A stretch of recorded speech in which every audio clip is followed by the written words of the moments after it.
Five forces पढ़ रहे थे जी, और पोर्टर फाइव फोर्सेज में से जो अभी रिसेंट अटेम्प्ट है उसमें 8 मार्क्स का क्वेश्चन मेन इसी में से आया हुआ था, और उसने कुछ सिनेरियोज बना के डिस्कस किया आपके साथ। ये मैंने वही क्वेश्चन टेकअप किया इस वक्त। Identify the force of competition which is relevant in the context of Michael porter five forces model in each of the following scenario. ऐसे ही उसने भी सिनेरियोज दिए, यहाँ ये सिमिलर टाइप का क्वेश्चन डिस्कस कर रहे हैं। हमने चीजों को आइडेंटिफाई कैसे करना है, हमने चीजों को लेकर कैसे चलना है। फिर जरूरी नहीं है कि हर चीज में आपके पास क्वेश्चन अवेलेबल हो। आप किसी इंडस्ट्री को सोचकर, किसी बात को सोचकर, पर्टिकुलरली कोई भी जो मॉडर्न एरा के अंदर आपको चीज लग रही है, आप उसके ऊपर खुद से फाइव फोर्सेज अप्लाई करके देखें कि यार इसमें क्या क्या हम कैसे कैसे कर सकते हैं। मैं भी थोड़ी सी इसकी प्रैक्टिस भी करवाऊंगा। पढ़िए जी क्वेश्चन नंबर 1 को। 4 companies of similar size and strength are engaged in the manufacture of detergent powder for washing clothes. These companies are key market player and jointly share 95% of the aggregate market, which is not expected to witness any significant growth in foreseeable future. वो कहता है यार ये जो मैंने factor आपको दिया है, ये फैक्टर पोर्टर की किस फोर्स की तरफ इशारा कर रहा है। हम इस डेटा से पोर्टर की कौन सी फोर्स को ज्यादा बेटर एनालाइज कर सकते हैं। नंबर 1 जी, राइवलरी के उसके अंदर लेकर जा सकते हैं, because competition with in industry हो रहा है। ठीक है ना, कंपटीशन विद इन इंडस्ट्री हो रहा है, तो राइवलरी अमंग एग्जिस्टिंग फर्म एक तो हम आइडेंटिफाई कर पाए। फिर दोबारा डेटा के ऊपर ही आइए और डेटा से सोचिए कि हमने कहा था राइवलरी में सबसे अहम जो 1-2 बातें हैं वो क्या हैं। Same size of the company जो है वो राइवलरी में होंगी। फिर दूसरी बात है कि राइवलरी उतनी स्ट्रांग होगी अगर उस सेक्टर में ग्रोथ नहीं होगी। इसका मतलब है market size will remain same. बाद दफा राइवलरी थोड़ी रिड्यूस हो जाती है, आप कहते हैं कि कोई बात नहीं यार, वो भी अपना बिजनेस करे, मैं भी अपना बिजनेस, इतनी बड़ी मार्केट है, हम अपना अपना शेयर इसमें से ले रहे हैं। ठीक है ना, तो वहां राइवलरी उस तरह से नहीं आ रही होगी, क्योंकि मार्केट एक्सपैंड कर रही है, मार्केट ग्रो कर रही है, तो राइवलरी थोड़ी सी रिड्यूस हो जाएगी बिकॉज मार्केट साइज इंक्रीज हो जाएगा। इस बात को उसने बताने के लिए यहां बताया है कि डिटर्जेंट मार्केट जो है ये मैच्योर मार्केट होगी। अब मार्केट का साइज इंक्रीज नहीं हो रहा है कोई सिग्निफिकेंटली, इसका मतलब है राइवलरी और ज्यादा हो रही होगी। ठीक है, फिर सेम साइज की कंपनीज हैं जो 95% ऑफ द मार्केट को कैप्चर किया हुआ है, इसका मतलब है स्ट्रॉन्ग राइवलरी हमें यहां बतानी चाहिए। अब कैसे लिख रहे होंगे, Since companies of equal size and strength are involved in competition in the market, which is not expected to show any growth, उसने दोनों फैक्टर को लिंक कर दिया। तो वो कह रहा है कि फिर इसका मतलब है स्ट्रॉन्ग राइवलरी होगी। यहां पर जब स्ट्रॉन्ग राइवलरी होगी तो लोग क्या कर रहे होंगे, ये एक एडिशनल उसने चंद अल्फाज लिखे कि प्राइस कंपटीशन हो रहा होगा, सिमिलर प्रोडक्ट है, और campaign for creation of perception of quality differentiation. Quality differentiation है नहीं है, परसेप्शन क्रिएट कर रहे हैं। ठीक है ना, एडवर्टीजमेंट के थ्रू हम परसेप्शन क्रिएट करें। बहुत सारी इंडस्ट्री है, क्योंकि जो कस्टमर है उसके पास तो नॉलेज हुआ है जो हम मीडिया से, एडवर्टीजमेंट से दिखा रहे हैं, लेकिन रियलिटी में क्या है समटाइम कोई डिफरेंस नहीं है। ठीक है ना, मसलन हमारे यहाँ ये जो पेट्रोल इंडस्ट्री है, हर पेट्रोल पंप का क्लेम है कि हमारा फ्यूल अच्छा है। ठीक है ना, आपका अपना भी कोई एक्सपीरियंस होगा, सबसे अच्छा फ्यूल किस ब्रांड का है। अब कुछ लोगों को लग रहा है पीएसओ का है, कुछ को लग रहा है टोटल का है, और लग रहा है ना सबको परसेप्शन। ऑयल मार्केटिंग कंपनीज कैसे काम कर रही हैं, पहले आप देखते थे कभी आप रोड पर जाते थे तो आपको रात को बहुत ज्यादा ऑयल टैंकर नजर आते थे। अब अगर आप पिछले 5-7 साल से देखें तो ऑयल टैंकर नजर आते हैं, लेकिन जरा रिलेटिवली कम नजर आते हैं, बिकॉज हमने ऑयल की, अच्छा जी हम बात कर रहे थे कि परसेप्शन कैसे क्रिएट कर दी जाती है, हम पेट्रोल से उस बात को समझने की कोशिश कर रहे थे। आपको भी लगता है कुछ लोगों के कि टोटल का पेट्रोल अच्छा है, कुछ को लग रहा है कि पीएसओ का अच्छा है। हालांकि ऑयल मार्केटिंग कंपनी इस वक्त कैसे काम कर रही हैं, ऑयल पाइपलाइन बिछी हुई है कंट्री के अंदर, उस पाइपलाइन से हमने कंट्री के अंदर डिफरेंट जगहों के ऊपर ऑयल के रिजर्वायर बना लिए अपने, जैसे यहाँ शेखुपुरा के पास हमारा लाहौर और इस रीजन का है। ऑयल यहाँ आ गया है, यहाँ कलेक्टिव रिजर्वायर है, यहाँ टैंकर जाएगा, टोटल वाला भी पेट्रोल भर लाएगा, ये भी ले आएगा, ये भी ले आएगा, बाकी सब कुछ परसेप्शन है जो आप फील कर रहे हैं। ऑयल तो एक जगह से आ रहा है, ये बिल्कुल ऐसी है जैसे गांव में कोई एक कुआं है, वहां से सब पानी लेकर आ रहे हैं, एक कह रहा है जी मेरा मिनरल वाटर आ रहा है, दूसरा कह रहा है मेरा बहुत अच्छा आ रहा है, तीसरे का अच्छा नहीं आ रहा। तो ये परसेप्शन है। वो कह रहे हैं ऐसा सही काम हो रहा होता है नॉर्मली मार्केटिंग में। हम अपनी कोई पैकेज के कोई कंपेन के जरिए से, किसी अच्छी एडवर्टीजमेंट के जरिए से, कोई पैकेजिंग के जरिए से हम लोगों को अट्रैक्ट कर रहे होते हैं या शो कर रहे होते हैं कि कोई हमने चीज नई बिल्ड कर ली है। लेकिन इन रियलिटी स्ट्रॉन्ग कंपटीशन जहां वो सारी कंपनीज एक जैसी खड़ी होती है। कोई नहीं आ रहा, एक जगह से आ रहा है सब एक। जब ऑयल पाइपलाइन, अब रिफाइनरी अफोर्ड नहीं करती ना अपना, वहां से वो पेट्रोल को ट्रांसपोर्टेशन कॉस्ट इतनी ज्यादा आ जाती है। तो जब पाइपलाइन जल गई हैं तब उसके बाद ये इस तरह से आ रहा है, मेन इस तरह से आ रहा है, ऐसे कह लें। चले थोड़ी गुंजाइश रह जाए आपके लिए। अच्छा जी, आगे आते हैं। फिर यही उसने ओपनिंग पैराग्राफ लगाया हुआ था, फिर उसने दूसरी इंडस्ट्री का जिक्र किया, पढ़िए जिसको। Sound Health Pharmaceutical and Good Care Pharmaceuticals are manufacturer of two new medicine for treatment of cancer. The medicine have been developed after a long period of research at a very substantial research and development cost and are highly effective. किस porter force की तरफ हमारा ध्यान जाना चाहिए इस data को देखकर? Substitute products? Of course no. अच्छा, अब एक ध्यान रखना है, हमारे पास पूरा क्वेश्चन आया है तो उसमें अगर तीन बातें हैं तो ये तीनों अलग अलग हमने फोर्सेस लेकर जानी है, तीनों एक ही तो नहीं हो सकती। राइवलरी का तो जिक्र हमने कर लिया है। अच्छा, राइवलरी का जिक्र करना होता, आपस की राइवलरी का जिक्र करना होता तो बताता कि ये सेम साइज की कंपनीज हैं, मार्केट शेयर कितना है।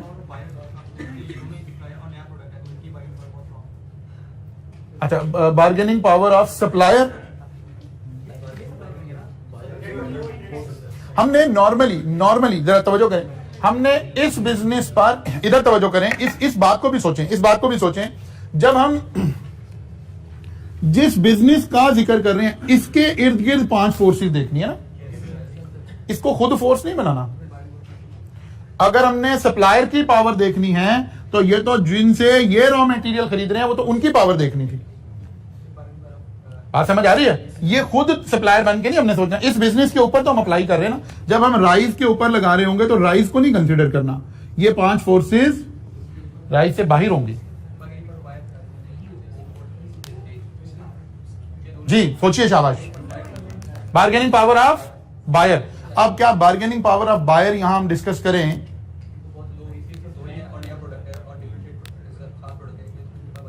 व्हाई नॉट हम यहां से थ्रेट ऑफ न्यू एंट्रेंट्स क्यों नहीं डिस्कस करते?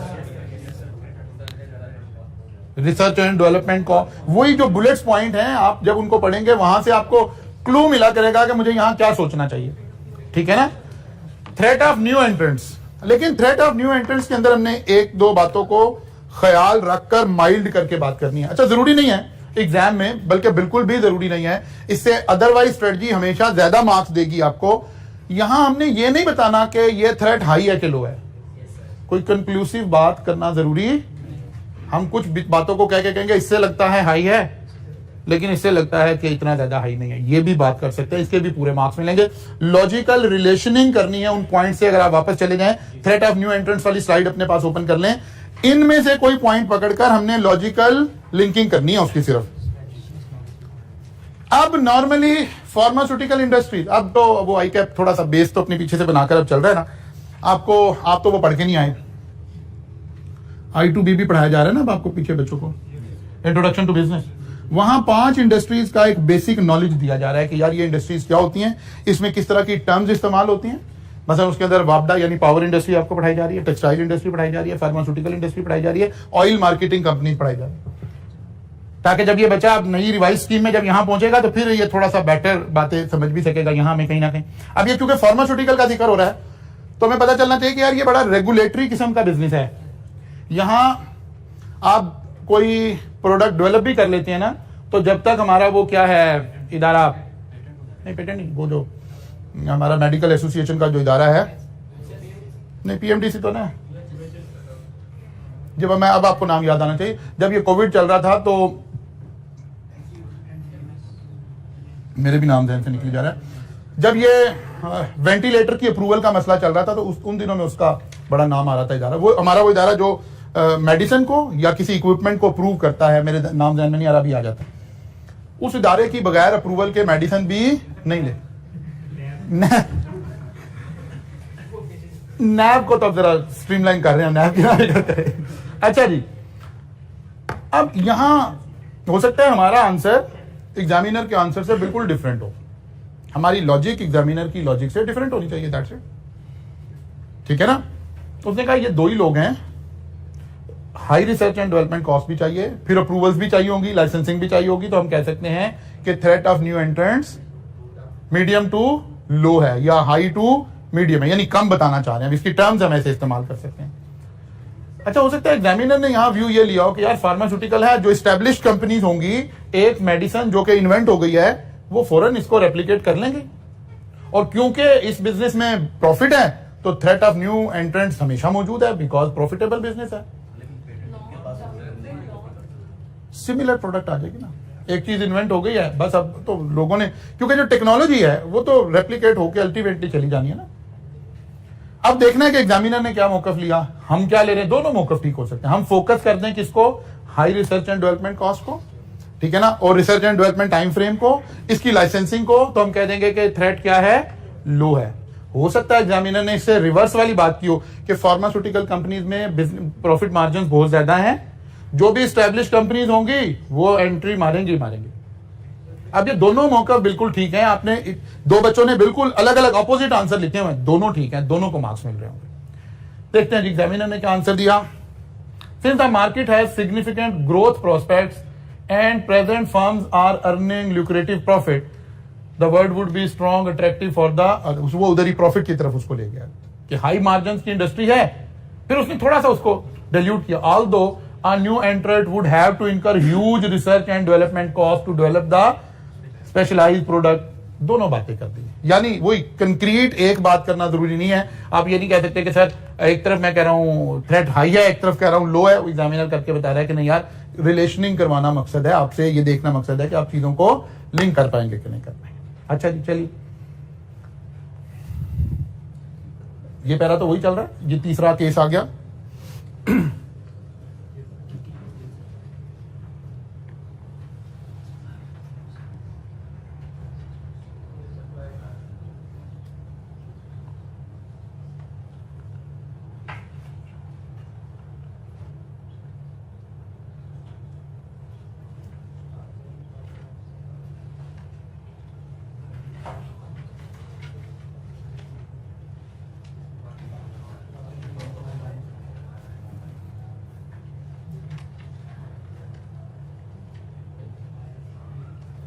जी, कौन सी फोर्स की तरफ चलेंगे, बार्गेनिंग पावर ऑफ बायर या सप्लायर।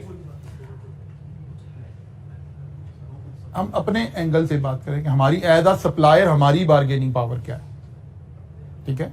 यहां एग्जामिनर ने इसको ऐसे लिंक किया है, वैसे ये बड़ी अच्छी लिंकिंग नहीं है।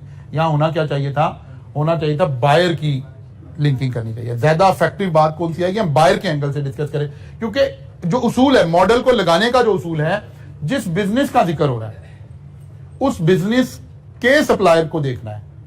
आपने खुद सप्लायर बन के नहीं सोचना कि मैं सप्लायर हूं उसके अंदर, ठीक है ना। हाँ, यहां यह किया जा सकता था, यहां यह कहा जाए कि सीमेंट इंडस्ट्री के ऊपर अगर हम लगा रहे हैं, ये अब ऐसे सोचें, अगर हम इस सीमेंट इंडस्ट्री के ऊपर ये मॉडल लगा रहे हैं, then lucky coal mine is a supplier. अब ये फिट बैठेगी बात। तो देखना है मॉडल किस पे लगा होगा। मॉडल अगर हम लगा रहे हैं लकी कोल माइंस पे, तो बायर की परचेजिंग पावर देखनी पड़ेगी, सप्लायर नहीं है। फिर हमारा सप्लायर तो कोई और होगा। इसका मतलब है हम इसको कहां लगा रहे हैं, सीमेंट इंडस्ट्री के ऊपर लगा रहे हैं। ऐसे सोचें। अब आपकी बात है, lucky coal mine is a strong bargaining position. अब इसकी बार्गेनिंग पोजीशन आई है, it can sell its coal to many other buyer, whereas the cement plant would have to incur high transportation cost, switching cost if were to produce coal from the other. ये current attempt का हमारा एक सवाल हमें नजर आ रहा है। अब हमने प्रैक्टिस कैसे करनी है इन सारी बातों के ऊपर, ये क्वेश्चन मैंने खुद डिजाइन किया। जरा देखिए, कोई भी नई इंडस्ट्री हमने सोचनी है जिसके ऊपर हम कोई बात कर रहे होंगे, इस तरह कुछ, ये तो प्योर थ्योरेटिकल स्टाइल में आ गया था ना। अब डेटा के स्टाइल में अगर उसने क्वेश्चन बनाया तो फिर क्या होगा, इसको पढ़िए।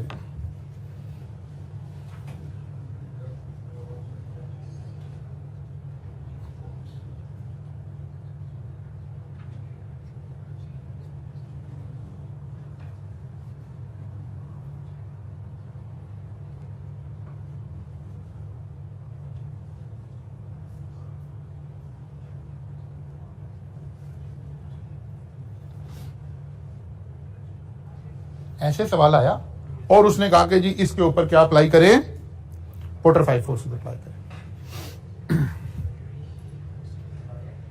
अब ये डाटा की शक्ल में आ गया। उसने कुछ थोड़ा सा एक आपको डाटा दे दिया कि स्ट्रेंथ क्या है इस इंडस्ट्री की, वीकनेस क्या है। उसने कहा pickup and drop of point जो है, अगर आप इन ऐप से आ रहे हैं तो जाहिर आपको घर से ही पिक कर लेंगे, एग्जैक्ट लोकेशन पे आ जाएगा। अगर आप पुराने कन्वेंशनल वे में चलते तो भी ऐसे ही हो जाता, और बस या ट्रेन में जाएंगे तो involve walk on both side, means जहां आपको ड्रॉप किया जाएगा वहां से भी हो सकता है आपको अपनी डेस्टिनेशन पे जाने के लिए वॉक करना पड़े, और जहां से पिक किया जाएगा वो भी कोई बस स्टॉप ही होगा। फिर वेटिंग टाइम कितना है, आप उबर वगैरह मंगवा रहे हैं तो 3 से 5 मिनट का वेटिंग टाइम है, और अगर टैक्सी है तो ये नॉर्मली इससे अ लिटिल बिट ज्यादा टाइम है थोड़ा सा, और यहाँ वॉक इन भी करना पड़ेगा और वेटिंग टाइम भी होगा, कोई बस का कोई रूटीन होगा। Convenience of transport very good, low okay है, लेकिन convenience of interaction very good okay, cost low 10 to 20% higher, क्योंकि जब उबर आया ये वो इनिशियल मॉडल लिखा हुआ है, पाकिस्तान में आके क्या होना शुरू हो गया उसकी बात नहीं हो रही है। उबर जब आया तो उसने पहली दफा हमें अट्रैक्ट इस बात पे किया कि भाई मैं जो हूं, जो कन्वेंशनल आपकी व्हीकल्स हैं उनसे मैं चीप हूं, लेकिन जो ट्रेन है, बस है, ऑरेंज है, मेट्रो है, वो सब तो इसके मुकाबले में वेरी लो हैं। अब ये एक डाटा में गिवन है, हम यहां से 1 by 1 कुछ पावर्स को एक्सट्रैक्ट कर सकते हैं। अब ऐसे आपने जरूरी नहीं ये डाटा आपको गिवन होता तो आप लिखते, आपने ट्रेनिंग अपनी कैसे करनी है। सवाल अब क्योंकि थ्योरेटिकल तो आ गया, अगर इस अटेम्प्ट में दोबारा सवाल यहां से आना हो तो ये सवाल तो कभी भी नहीं आएगा। अब इससे अगला बेहतर सवाल आएगा जो कि इस शेप का होगा, जिसमें कोई न्यूमेरिक इन्वॉल्व होंगे और उनको हमें लिंक करना होगा। तो देखते हैं जी 1 by 1 थ्रेट ऑफ सब्स्टिट्यूट क्या है। मैंने कोई 2-3 लिखने की कोशिश की ताकि आपको समझ आए। अब यहां से बताइए जी थ्रेट ऑफ सब्स्टिट्यूट क्या है। सब्स्टिट्यूट है कौन, जो मेरी नीड पूरी करे लेकिन डिफरेंट वे में। इस वक्त कस्टमर की नीड क्या है, ट्रेवलिंग नीड है उसकी। कस्टमर की नीड क्या है, ट्रेवलिंग नीड है। ये नीड इस ऐप के जरिए भी पूरी हो रही थी, कन्वेंशनल कैब सर्विसेज के जरिए से भी हो रही थी, और बस, ट्रेन या कोई भी दूसरा मोड ऑफ जो है ट्रांसपोर्टेशन वो इसमें इस्तेमाल हो सकता था। ठीक है, अब अगर हम इसे ऐसे आज के उसमें बात करेंगे तो जैसे जैसे फ्यूल प्राइसेस बढ़ रही हैं, थ्रेट ऑफ सब्स्टिट्यूट हाई होता जा रहा है। कि जहां आप उबर करवा के 500 में जा रहे थे, जब वो 800 आता है कहता है चलिए साथ ही तो बस स्टॉप है, मैं उस पर चला जाता हूं। ठीक है ना, वैसे भी हम एज ए कौम भी जहन हमारा ऐसे ही है। मतलब मैं कल यहां से कॉलेज से निकला कोई तकरीबन 6:30 बजे, तो ये टोटल का पेट्रोल पंप और इसके बाहर चौक हुआ था। और मजे की बात ये थी उसमें वो लोग भी लाइनों में खड़े हुए थे जो 70-70 लाख की 80-80 लाख की गाड़ियां लेकर लाइन में खड़े हुए थे। मतलब कोई आप क़यामत तक का पेट्रोल डलवा लेते, अगर कल डलवा भी लेते तो आप ज़हनी तौर पे क्या कह सकते हैं उसको मतलब वो एक कोराम में हुआ था, जहां जहां रास्ते में आपके कल पेट्रोल पंप आ रहा था समझे मुसीबत आई खड़ी थी। चलो मैं कह रहा हूँ यार कोई एक क्लास अगर लाइन में लगी भी हुई थी जो सोच रही थी क्या चलो 300-500 बच जाएंगे मैं बचा लूं, जो 70-80 लाख की गाड़ी लेकर खड़ा वो भी लाइन में नहीं वैसे वाले नहीं थे, नजर आ रहे थे, सारों का काली खत्म हो गया था पेट्रोल तो अच्छा जी, तो थ्रेट ऑफ सब्स्टिट्यूट जैसे जैसे फ्यूल प्राइसेस बढ़ रही हैं, महंगाई बढ़ रही है, इन्फ्लेशन बढ़ रही है, थ्रेट ऑफ सब्स्टिट्यूट क्रिएट हो सकता है। ठीक है, अच्छा जी, राइवलरी डिस्कस करनी होगी तो किसे डिस्कस करना पड़ेगा, फिर उबर, क्रीम और इन ड्राइव को डिस्कस करना पड़ेगा। ये राइवलरी में नहीं आ रहे होंगे ऑब्वियसली, ठीक है ना, राइवलरी में ये नहीं है, ये तो थ्रेट ऑफ सब्स्टिट्यूट है। राइवलरी में क्या है जी, उबर, क्रीम एंड इन ड्राइव। तो हम उबर एंड क्रीम को हम, अब जब एग्जामिनर ऐसी बात कर रहा होगा पाकिस्तान में बैठ के तो वो चाह रहा होगा कि बच्चा ये भी समझे कि यार उबर और cream is the same size company but in drive is not the same size company. तो राइवलरी में हम उबर और क्रीम को डिस्कस करें रादर देन इन ड्राइव को डिस्कस, ताकि वो कॉन्सेप्ट भी इंटैक्ट रहे कि companies of the same size जो है वो राइवलरी में आएंगी। ठीक है ना, बार्गेनिंग पावर ऑफ कस्टमर बहुत हाई है। आपके मोबाइल पे तीनों ऐप लगी हुई हैं, आप तीनों पे बैठ के देखते हैं मुझे फलां जगह जाना है, सबसे कम इस वक्त फेयर कौन मांग रहा है, तो आप उधर स्विच कर देंगे। स्विचिंग कॉस्ट कोई इन्वॉल्व नहीं है, कोई हैसल इन्वॉल्व नहीं है, कोई टाइम इन्वॉल्व नहीं है, कोई चीज इन्वॉल्व नहीं है। इसका मतलब है जो बार्गेनिंग पावर ऑफ कस्टमर है वो वेरी हाई नजर आती है। इस तरह से हमने सोचने की आदत डालनी है, ऐसे हमने अपने जहन से इसको एलेबोरेट करना है। अच्छा जी, एक तो ये सवाल आपके पास आ गया। अब हम किसी इंडस्ट्री को सोचकर, वो जो मैं बात कह रहा हूं कि कोई इंडस्ट्री सोच लें, हमने सिनेमा इंडस्ट्री को सोचा कि यार थिएटर के ऊपर अगर हम पोर्टर 5 फोर्सेस लगाना चाहें तो क्या हो रहा होगा। अब मैं कोई डाटा नहीं दे रहा आपको एक बिल्कुल थ्योरेटिकल सवाल एग्जामिनर ने दिया। उसने कहा यार थिएटर इंडस्ट्री के ऊपर, सिनेमा इंडस्ट्री के ऊपर पोर्टर 5 फोर्सेस बताइए कहां खड़ी हैं। तो अब हमें यहां एग्जामिनर ये चाह रहा होता है कि बच्चा डर के बैठा हुआ है या थोड़ा सा दिमाग उसका चल रहा है और वो जर्नली बातें सोच रहा है कि नहीं सोच रहा। आपने एग्जाम में ये नहीं लिख के आ जाना कि जी मैं तो आज तक थिएटर गया नहीं क्योंकि अम्मी और अब्बू ने इजाजत नहीं दी हुई, ठीक है ना। और ये नहीं लिख के आना, वो अज्यूम कर रहा है कि अब आप सीए के स्टूडेंट हैं, आपको थोड़ा बहुत किसी ना किसी इंडस्ट्री का नॉलेज है। One by one threat of new entrants को डिस्कस करते हैं। थ्रेट, अच्छा जरा पहले हम डिफाइन कर लें कि जब हम ऐसे सोचेंगे किन बातों को मेन फोकस करेंगे। अब जरा आए थ्रेट ऑफ न्यू एंट्रेंस वाली स्लाइड ओपन करें ना, उसके साथ लिंक करके सोचना शुरू करना है ना। सबसे पहले टाइम ऑफ एंट्री। एक नया सिनेमा बनाना है तो कितना टाइम चाहिए? मैं अभी एक बात समझाता हूं। वो क्या सिनेमा का नाम है? नहीं मैं कुछ और बात थ्रेट ऑफ न्यू एंट्रेंस के वाले से बताने लगा हूं। मैक्लोर रोड के साथ एक सिनेमा है, वो अभी कोई महीना हुआ है, बिका है 100 करोड़ रुपए का। ओल्ड सिनेमा 100 करोड़ रुपए का बिका है, ठीक है, यानी 1 अरब रुपए की सिर्फ जमीन बिकी है। थ्रेट ऑफ न्यू एंट्रेंस कोई नहीं है। 1 अरब रुपया लगा के आज के इस दौर में हमने सिनेमा खोलना है? क्योंकि नहीं यार, जो लोग बिजनेस में है वो ठीक है, उन्होंने पुरानी जगह ली हुई है। एक दफा तो सिनेमा इंडस्ट्री बिल्कुल खत्म हो गई थी, फिर दोबारा जब से ये थोड़ा सा रिवाज आया, दोबारा पढ़े लिखे लोग आए, या हमने फिर अलाउ कर दिया कि हम पाकिस्तानी मूवीज के अलावा इंग्लिश मूवीज भी सिनेमा में आ जाएंगी, तो उसके बाद थोड़ा सा रिवाइवल हो गया। फर्स्ट किया गवर्नमेंट पॉलिसीज, गवर्नमेंट अनाउंस कर दे जी इंडियन मूवीज भी लगना शुरू हो गई हैं, तो दोबारा सिनेमा इंडस्ट्री में बूम आ जाएगा। तो कहने का मतलब ये है कि हमें थ्रेट ऑफ न्यू एंट्रेंस इतना हाई नजर नहीं आता, बहुत ल्यूक्रेटिव प्रॉफिट्स नहीं है, ठीक है, इन्वेस्टमेंट बहुत हाई है, प्रॉपर्टी प्राइसेस बहुत ऊपर चली गई हैं, और एक रीजनेबल साइज में सिनेमा बनाने के लिए कॉस्ट रिक्वायर्ड है।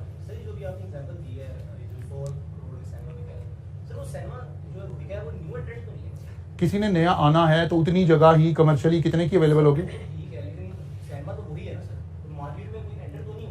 नहीं, वो तो एंटर नहीं हुआ, एग्जिट हुआ। जिस सिनेमा की मैं बात कर रहा हूँ तो एग्जिट हुआ, वो तो उसे गिरा के वहां प्लाजा बनाएगा। ये तो गवर्नमेंट अलाउ नहीं कर रही ना।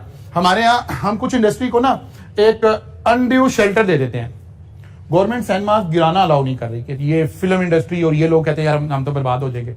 वरना अगर सिनेमाज को ओपनली गवर्नमेंट अलाउ कर दे कि आप बेचें और एग्जिट लेना चाहे तो ले लें, तो वो जो ट्रेडिशनल वाले सिनेमाज थे ना वो सारे खत्म हो जाएंगे, क्योंकि वो हर सिनेमा उस जगह पर है, 1 अरब 1.5 अरब की वो जगह है खाली। बात समझ आ रही है? फिर कौन से सिनेमाज आ जाएंगे? फिर ये वाले सिनेमाज आ जाएंगे, और वह भी अब यही जाने अल्टीमेटली, क्योंकि इन्हीं में थोड़ा बहुत बिजनेस हो रहा है। जो सिनी स्टार्स और इस तरह के सिनेमाज बन रहे हैं जो किसी मॉल में बन रहे हैं, ठीक है ना, जो आपके कहां बन रहे हैं जी, एम्पोरियम मॉल में बन रहे हैं। किसी भी अच्छे से मॉल में कोई एक रीजनेबल सिनेमा बन जाता है, या एक अच्छा सिनेमा ये बना यहाँ पर क्यों, ठीक है ना, ये मेन बुलेवार्ड के ऊपर, ये भी बड़ा एक डेडिकेटेड थोड़ी जगह है। लेकिन सिनेमा इस तरह रह जाएंगे, जो ट्रेडिशनल सिनेमा थे बड़ी बड़ी जगह पर, उनका तो कोई रूम अवेलेबल नहीं है। वो तो सिर्फ इसलिए नहीं एग्जिट ले पा रहे कि गवर्नमेंट उनको सेल करना अलाउ नहीं करती उस इंडस्ट्री को प्रिजर्व करने के लिए।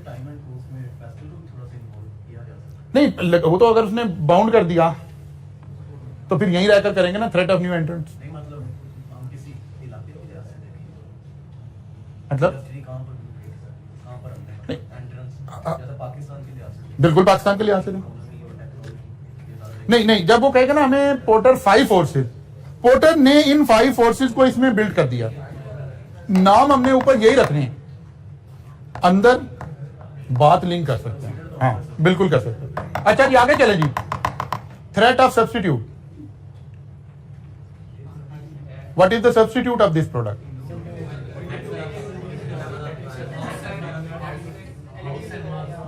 सबसे पहले होम सिनेमा, होम थिएटर, ठीक है ना, होम थिएटर। घरों में लोग बेसमेंट के अंदर सिनेमा बनाना शुरू हो गए। अब डिफेंस में चले जाए 70% घरों के अंदर अपना सिनेमा बना रहे हैं।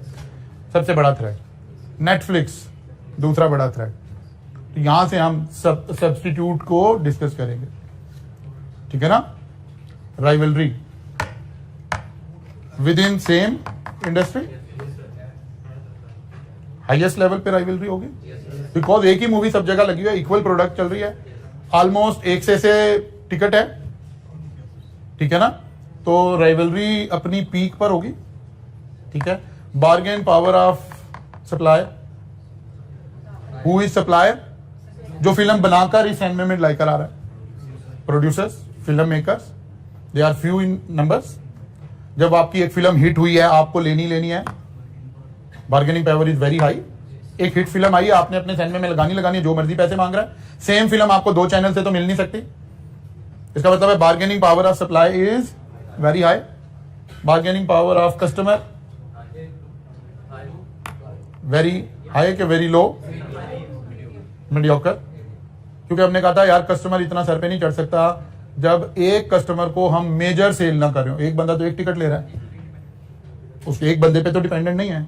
लेकिन थोड़ी सी हाई इसलिए है कि वो ऐप पे बैठता है, वो देखता है कहाँ मूवी लगी है, कौन सा टाइम मुझे सूट करता है. अच्छा वो टिकट इतनी है, अच्छा वो टिकट इतनी है, अच्छा वो मुझे ये कर रहा है, ये फौरन वहीं पे बैठ के देख लेगा. कहाँ कोई ऑप्शन भी चल रही है, कहाँ KFC कह रहा है जी हमारा बर्गर भी आपको सब्सिडाइज मिलेगा, कहाँ कह रहे हैं कि ये चीज भी साथ मिलेगी, ये भी मिलेगा. ठीक है ना. ऐसे हमें नजर आएगा. फिर हम थ्रेट ऑफ न्यू एंट्रेंट्स में जो है वो तो हमने चलें डिस्कस कर लिया है. कस्टमर को हम फिर इसका मतलब है इन बिटवीन रखेंगे. हाई तो बिल्कुल नहीं कह सकते इसको, ठीक है ना. मीडियम लो, मीडियम टू लो, इस तरह के अल्फाज इस्तेमाल कर रहे हैं. और कोई रह गई बात इसमें? 5 फोर्सेस पूरी हो गई. ऐसे आपने कहीं अपने जहन में किसी भी इंडस्ट्री को लाकर भी सोचना है थोड़ा सा, आपको उस इंडस्ट्री के कोई 1, 2, 4 बातें छोटी मोटी जहन में होनी चाहिए. अब फ्रॉम एग्जामिनेशन टिप, वैसे तो क्योंकि इस दफा आ गया क्वेश्चन तो हमें इसके ऊपर बहुत फोकस नहीं करना चाहिए, लेकिन ICAP के हवाले से ऑनलाइन एजुकेशन ये बड़ा अहम सवाल हो सकता है. तब आपको ऑनलाइन एजुकेशन को ध्यान में रख के सोचना चाहिए कि पोर्टर 5 फोर्सेस का इसके ऊपर क्या होगा. जी, threat of new entrants very high, medium to high. ना कोई लंबा चौड़ा कैपिटल चाहिए, एक कैमरा चाहिए, और वो भी नहीं है तो अगर एक मोबाइल आपके पास मुनासिब सा है तो उसके जरिए से भी आप लेकर चल सकते हैं. फिर online school, online college, online कोई इदारा बनाने के लिए ना कोई जगह चाहिए, ना कोई रेंट एग्रीमेंट चाहिए. हो सकता है आप घर के ही ड्राइंग रूम से, अगर आपके अंदर एक टीचर अवेलेबल है तो आप घर में बैठ के अपनी वीडियो खुद ही बना रहे हैं, खुद ही सेल कर रहे हैं. तो थ्रेट ऑफ न्यू एंट्रेंट्स तो बहुत हाई हो जाएगा. ठीक है ना. राइवलरी हाई हो जाएगी, बल्कि हाईएस्ट लेवल पे चली जाएगी, क्योंकि जितने ज्यादा लोग होंगे उतना ज्यादा कंपटीशन होगा. Bargaining power of customer high हो जाएगी. कस्टमर जिससे मर्जी स्विच कर जाए कोई और. अब हमें देखना है कि वो एजुकेशन कौन सी ले रहा है. अगर वो प्रोफेशनल एजुकेशन है, क्योंकि ICAP सवाल बना रहा होगा तो वो यही कहेगा कि जी प्रोफेशनल एजुकेशन है, तो आपके ध्यान में ICAP की स्कीम होनी चाहिए कि हमारे ऊपर कोई बाउंडिंग नहीं है हमने कहां से पढ़ना है, बल्कि ये भी बाउंडिंग नहीं है कि पढ़ना जरूरी है, क्लासेस कोचिंग कंपलसरी नहीं है. बड़ी कोशिश की गई पिछली काउंसिल के अंदर के क्लासेस कंपलसरी कर दी जाए, लेकिन वो एक सेकंड आर्गूमेंट आता है कि नहीं यार ये क्या बात हुई, ये तो आप लोग हमारे वाले लोगों को प्रमोट कर रहे हैं, हमारा बिजनेस बढ़ जाएगा. दूसरा आर्गूमेंट जो लोग उसकी फेवर में होते हैं कहते हैं यार नहीं इसको छोड़ो, बच्चे तो अभी पढ़ ही रहे हैं ना. लेकिन अभी क्या है, कॉलेज उनके ऊपर सख्ती नहीं कर पाता बिकॉज उनका कोई लीगल स्टेटस नहीं है. फिर वो कॉलेज कहेगा जी इतने % अटेंडेंस होगी तो मैं आपका एडमिशन भेजूंगा. अभी एक बच्चे ने एडमिशन लिया हुआ है, वो नहीं आ रहा, कॉलेज कुछ भी नहीं कर रहा बेचारा, कॉलेज कर भी कुछ नहीं सकता. लेकिन लीगल स्टेटस देंगे तो कॉलेज थोड़ा सा उसको करेगा, जिससे ओवरऑल पास रेट बढ़ जाएगा. ओवरऑल जब पास रेट बढ़ेगा तो ऑटोमेटिकली प्रोफेशन ऊपर चला जाएगा. लेकिन फिलहाल कस्टमर के पास बार्गेनिंग पावर ज्यादा आ गई है. Supplier, bargaining power of supplier. Supplier कौन है? Teacher, very high. Only few people are in teaching business. Bargaining power high होगी. ऐसे आपको किसी भी बिजनेस को सोचना चाहिए, उसके ऊपर अप्लाई करना चाहिए. कल आएंगे तो इंशाल्लाह नेक्स्ट वीक में BCG और दूसरे मैट्रिक्स को आगे लेकर चलेंगे इंशाल्लाह.